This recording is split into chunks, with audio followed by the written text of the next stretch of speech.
In a shocking turn of events, after struggling with liquidity issues from the FTX token freefall, FTX was acquired by Binance overnight. The FTX token has now dipped 80%, dragging the whole crypto market down with it. Hello volatility, our old friend. Hold on to your keys, this isn't over yet. Everything you need to know in today's crypto news. I'm your host Rob Blasetti, let's get into it.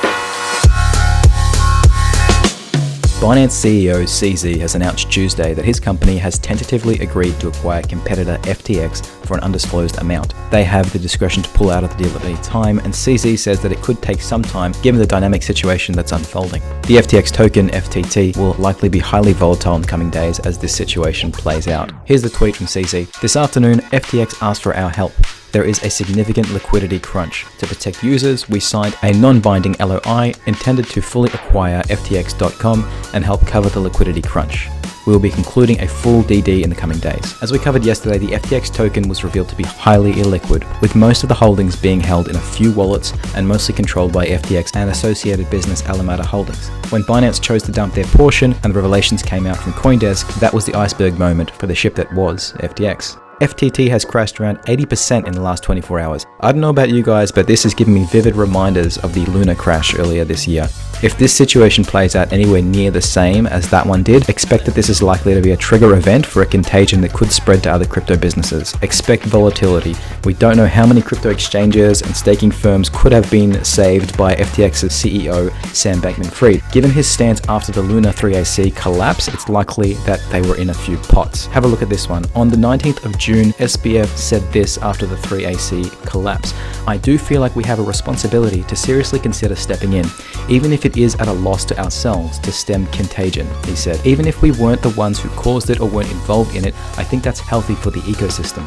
Be careful out there, the next few days could get messy. In positive news, CZ has promised to implement proof of reserves after the run on FTX. I think this is a great step and should be standard by now for any centralized entity in crypto. We need complete transparency to be the norm in order to trust these businesses. They're handling a lot of people's money and have too much power to take the easy road for personal profit. We have seen this time and time again.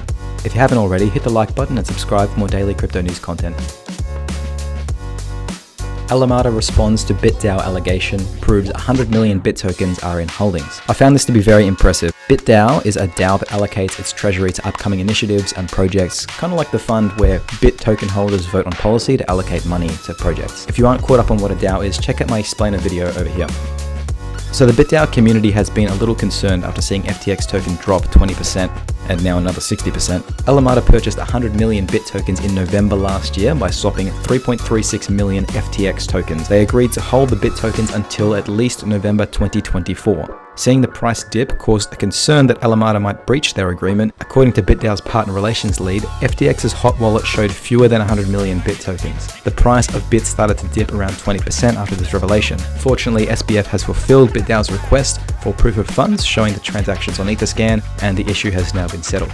To me, this is a fascinating issue to play out. There was a deal made between a DAO and a centralized company, and it all worked out okay in a time of stress and volatility. DAOs are super new, but this issue has been testing the structure under stress. I think we're going to keep seeing these kinds of issues happen when times of chaos hit the crypto industry. Really, there are lessons that we need to learn out in the wild that can't really be taught when everything is calm and rational. So fortunately, this worked out okay, but in the future, it could happen again and again. That's all for today's news. It's a pretty short one today. If anything else happens around this issue, you'll see it on Twitter, so please follow me there, or on TikTok, subscribe. See you tomorrow for more daily crypto news.